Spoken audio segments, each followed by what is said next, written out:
My girlfriend sneered, "If you can't handle it, just pay and leave," while her friends mocked me through dinner.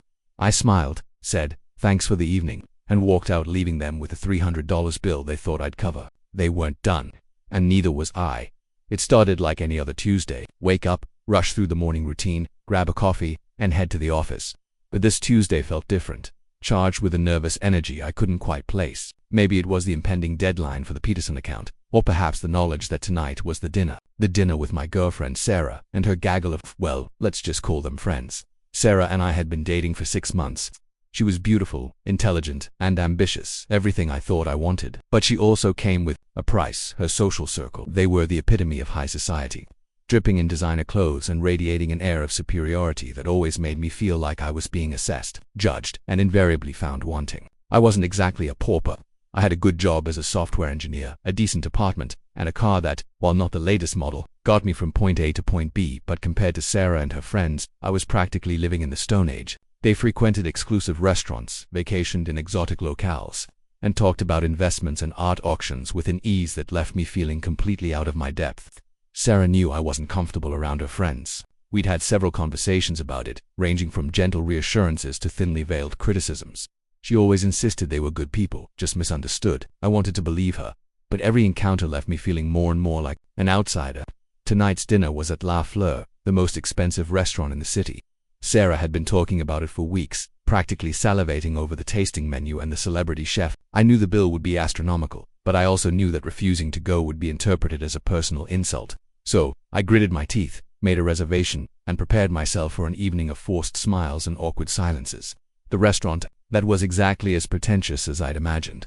Crystal chandeliers hung from the ceiling, casting a dim light on the impeccably dressed patrons. The maître d' greeted us with a condescending smile and led us to a table in the center of the room, ensuring we were in full view of everyone. Sarah was already there along with her friends, Chloe the fashion designer, Emily, the art gallery owner, and Jessica well, I wasn't entirely sure what Jessica did, but she seemed to spend most of her time attending parties and posting pictures on Instagram. They were all dressed to the nines, their faces carefully sculpted with makeup and their hair styled to perfection. I, on the other hand, felt like I was wearing a burlap sack. My suit was nice, but it was no match for their designer dresses and diamond jewelry. The initial greetings were polite, but the underlying tension was palpable. Chloe gave me a once-over, her eyes lingering on my shoes with a hint of disdain. Emily asked me a question about the stock market, knowing full well I had no idea what she was talking about. And Jessica simply stared at me with a vacant smile, as if I was some sort of exotic animal she'd never seen before.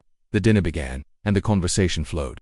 Around me they talked about art, fashion, and travel, peppering their sentences with foreign phrases and obscure references.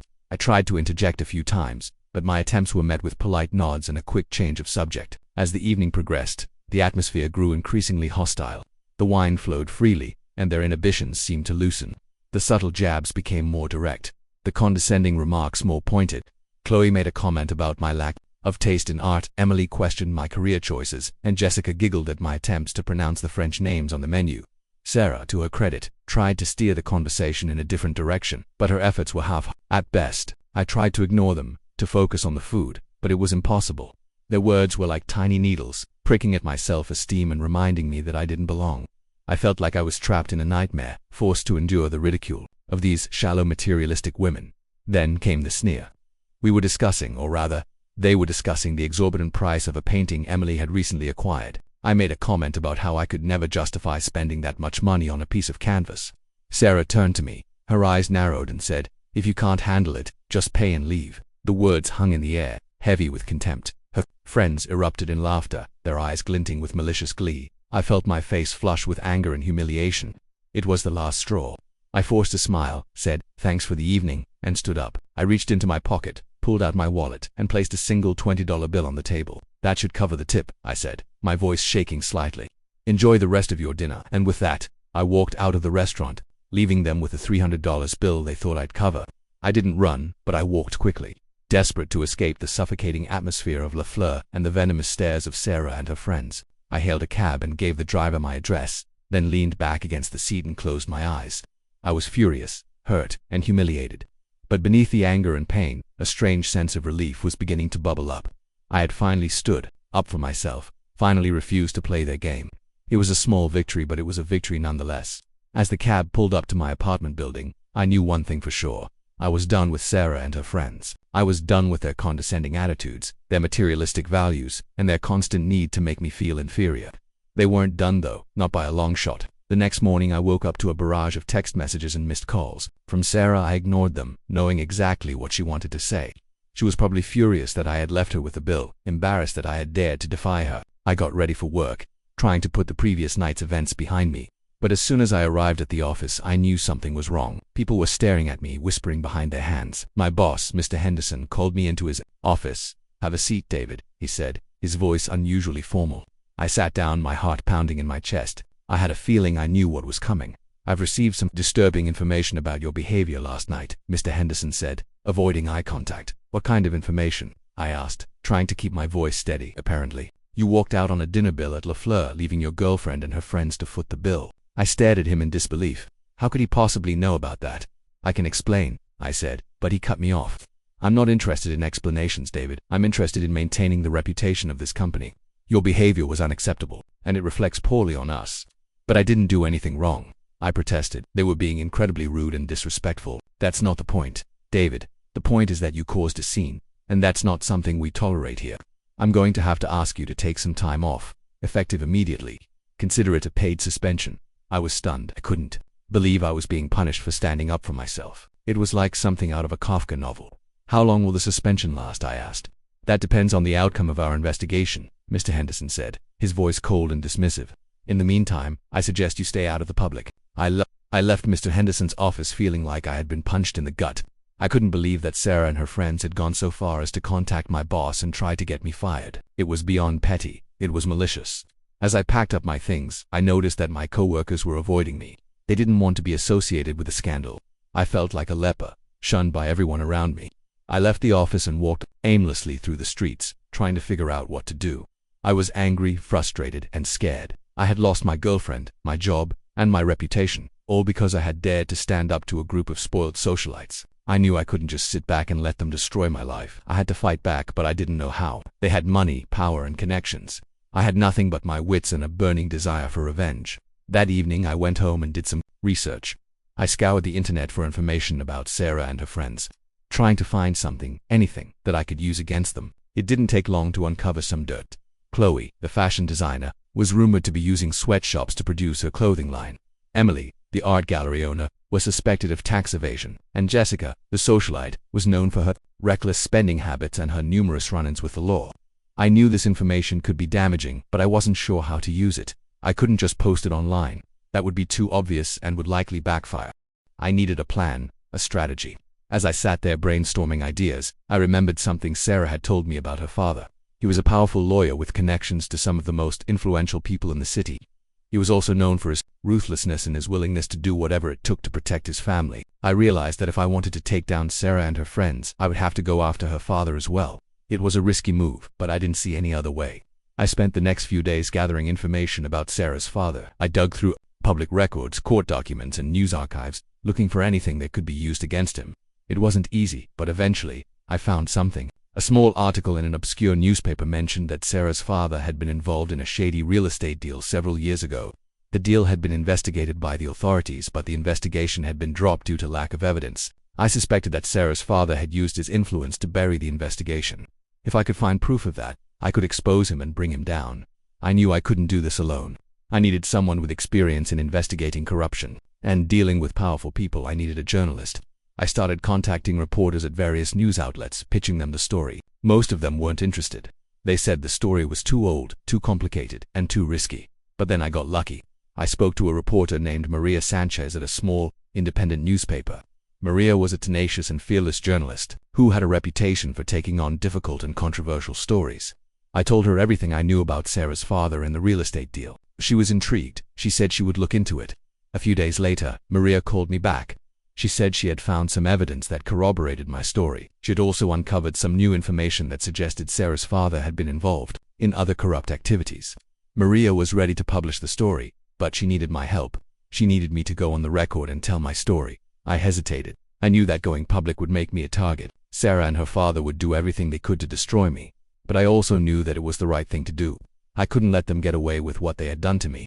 I couldn't let them continue to abuse their power and exploit others. I agreed to go on the record. Maria published the story, and it exploded. The media went into a frenzy. Sarah's father was immediately suspended from his law firm. The authorities reopened the investigation into the real estate deal. Sarah and her friends were furious. They tried to discredit me, to portray me as a disgruntled ex-boyfriend seeking revenge. But it didn't work. The public was on my side. They saw me as a victim of a corrupt system. As the scandal unfolded, more and more people came forward with stories of Sarah's father's corruption. He was eventually indicted on multiple charges, including bribery, fraud, and obstruction of justice. Sarah and her friends were also implicated in the scandal. Chloe was accused of using sweatshops, Emily was charged with tax evasion, and Jessica was arrested for drunk driving. Their lives were ruined. Their reputations were shattered. They had lost everything. I, on the other hand, had gained something. I had gained justice. I had proven that even the most powerful people can be held accountable for their actions. The experience had changed me. I was no longer the naive and insecure man who had been intimidated by Sarah and her friends. I was stronger, more confident, and more determined than ever before. I got my job back, and I started working on a new project, a software program that would help expose corruption and hold powerful people accountable. I also started dating Maria. She was smart, funny, and courageous. She was everything Sarah was not. One evening, as we were walking through the park, Maria turned to me and said, "You know, David, you're a hero." I laughed. "I'm no hero," I said. "I just stood up for myself." "Exactly," she said, "and that's what makes you a hero." I smiled. Maybe she was right. Maybe I was a hero. Or maybe I was just a guy who had been pushed too far and had finally decided to fight back. Whatever I was happy. I had found justice, love, and purpose, and that was all that mattered. The saga, however, didn't end there.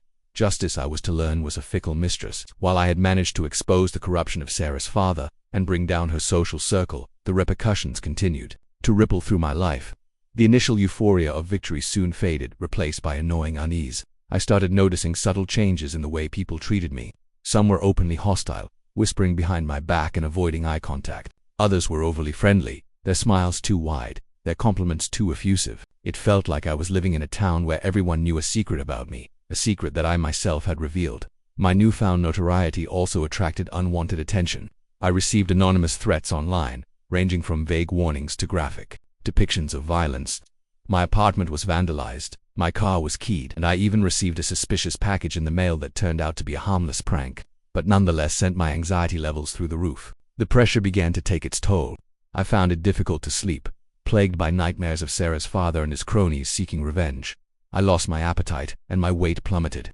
I became withdrawn and irritable, pushing away my friends and family. Maria, bless her heart, tried her best to support me. She listened patiently to my anxieties, offered words of encouragement, and even took self-defense classes in case things escalated. But even her unwavering support couldn't completely dispel the darkness that was creeping into my life. One day I received a call from a lawyer. He informed me that Sarah's father was suing me for defamation, claiming that I had fabricated the allegations against him and caused him irreparable harm. I was stunned. I knew the lawsuit was baseless, but I also knew that Sarah's father had deep pockets and a reputation for winning at all costs. I couldn't afford a protracted legal battle, and the thought of facing him in court filled me with dread. Maria urged me to fight back, to stand up for myself once again. But I was weary, exhausted by the constant stress and the endless attacks. I considered settling the case, offering Sarah's father a public apology in exchange for dropping the lawsuit. But then I thought about everything I had gone through, everything I had sacrificed to expose the truth. I thought about the people who had been hurt by Sarah's father's corruption, the lives that had been ruined. I couldn't let him silence me. I couldn't let him win. I decided to fight. The legal battle was long and arduous. Sarah's father's lawyers tried every trick in the book to intimidate me and discredit my testimony. They questioned my motives, attacked my character, and even tried to subpoena my medical records. But I refused to be bullied. With Maria by my side, I stood my ground and defended my reputation. I presented evidence to support my allegations. I called witnesses to testify on my behalf, and I exposed the lies and inconsistencies in Sarah's father's story. Finally, after months of grueling legal wrangling, the judge ruled in my favor. He dismissed Sarah's father's lawsuit, finding that I had acted in good faith, and that my allegations were supported by credible evidence. It was a monumental victory, but it came at a cost. The legal fees had drained my savings account, and the stress of the trial had left me emotionally and physically exhausted.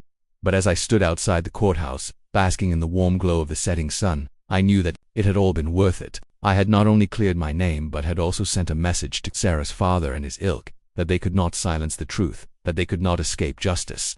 In the wake of the trial, I decided to take a break from work and embark on the journey of self-discovery. I traveled to remote corners of the world, immersing myself in different cultures and seeking solace in nature. I meditated in ancient temples, hiked through lush rainforests, and swam in crystal-clear oceans. I met fascinating people from all walks of life, people who had overcome adversity and found meaning in their lives. Slowly but surely I began to heal. I learned to let go of my anger and resentment, to forgive those who had wronged me, and to embrace the present moment. When I returned home, I felt like a new man.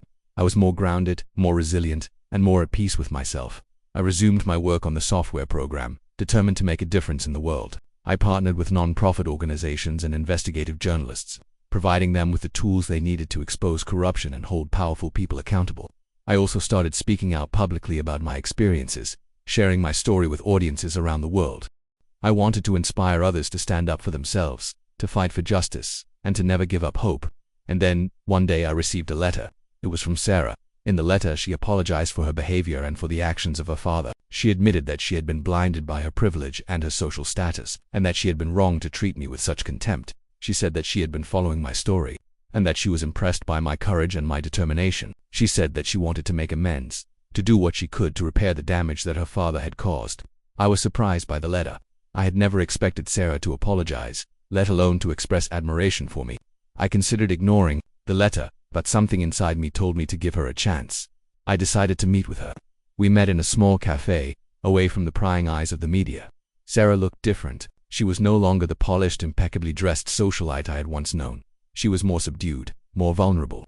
She apologized again for her behavior, and she told me about the struggles she had faced since her father's downfall. She had lost her friends, her social standing, and her sense of purpose. I listened patiently, trying to understand her perspective. I realized that she had been a victim of her father's corruption as well, albeit in a different way. After a long and emotional conversation, I decided to forgive her. I didn't forget what she had done, but I was willing to move on. Sarah and I became friends, and we worked together on several projects to promote transparency and accountability in government and business. We learned from each other, we supported each other, and we helped each other to heal. And so, the story of my revenge came to an end. It was a story of betrayal, corruption, and redemption. It was a story about the power of justice and the importance of forgiveness. It was a story that changed my life forever.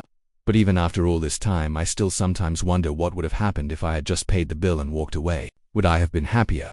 Would I have been spared the pain and the suffering? I don't know the answer to those questions, but I do know that I wouldn't be the person I am today. I wouldn't have learned the lessons I have learned, and I wouldn't have found the purpose I have found. And for that, I am grateful, even for the pain, even for the suffering, because in the end, it all made me stronger. It all made me better. It all made me who I am. The years continued to roll on, each one leaving its indelible mark on my life. My work with Maria and other organizations expanded, reaching a global scale. We developed innovative tools and strategies for uncovering corruption, empowering whistleblowers, and holding powerful individuals and institutions accountable. I even wrote a book about my experiences, which became an international bestseller and was translated into dozens of languages.